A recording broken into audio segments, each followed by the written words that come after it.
dysfonctionnement sexuel chez l'homme, c'est notre thème de ce soir dans ce numéro de ULNS, votre rendez-vous santé sur UFM. Docteur, on a fait le tour un tout petit peu, on est un tout petit peu, on va le dire, éclairé là-dessus, mais n'hésitez pas, si vous avez d'autres questions, DKT sera toujours à votre disposition, le numéro de téléphone, vous la connaissez, nous allons vous la mettre aussi en bas de la vidéo, 089 29 17 777. Docteur Jean-José, un homme a-t-il le moyen de prévenir ou d'éviter ces dysfonctionnements sexuels? Oui, on peut prévenir. D'accord. Par exemple, éviter des charges émotionnelles, éviter des charges psychologiques importantes. Ça vous permet déjà d'agir. Éviter certains médicaments qui peuvent également entraîner un dysfonctionnement sexuel. Ça peut également donc, faire l'objet de... Ça peut faire partie de la prévention. D'accord. Et si on a une maladie, si on sent qu'on a des problèmes, il faut consulter un personnel soignant. Parce que si vous avez le diabète, on équilibre le diabète et vous êtes sauvé. Si vous avez un taux élevé de prolactine, une hormone à laquelle j'ai fait allusion tout à l'heure, il y a des médicaments qui vont vous permettre de baisser le taux de cette hormone et vous remettre la vie dans tous ces contours. Mais parfois l'homme a des réticences pour aller consulter, a des réticences pour aller se faire soigner. Quelle est l'action justement de DKT, puisque vous êtes notre partenaire santé, dans le domaine de dysfonctionnement sexuel chez l'homme? Bien, l'action est essentiellement l'action de vulgarisation, ce que nous sommes en train de faire maintenant.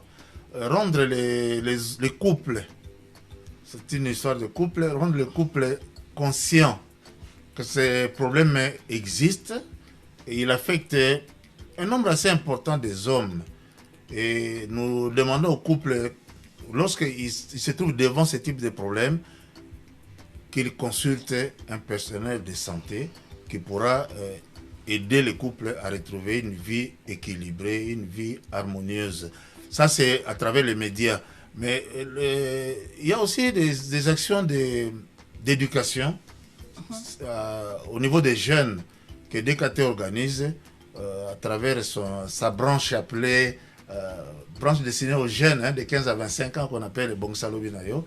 Et donc des rencontres entre jeunes dans des livres bien appropriés.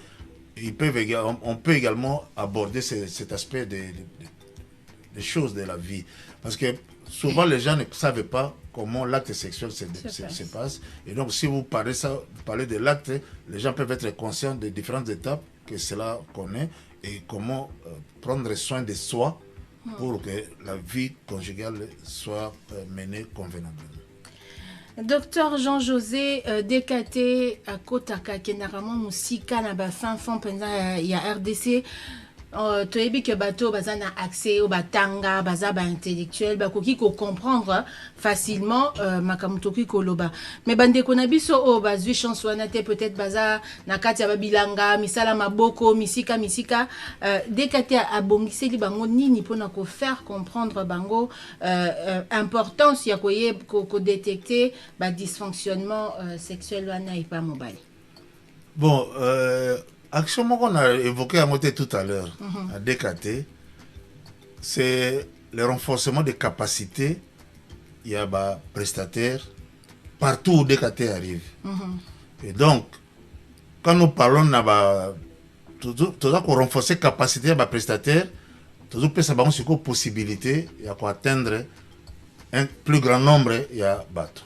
Nous ne pouvons pas aller rencontrer tout le monde. Mais nous devons espérer ce qu'on appelle un effet boule de neige. De former un groupe est formé par ton sous et on a aussi des personnes au niveau de DKT qu'on appelle les abeilles. D'accord. Bah occupé pendant la rencontre parce que bah a vraiment un niveau de communauté.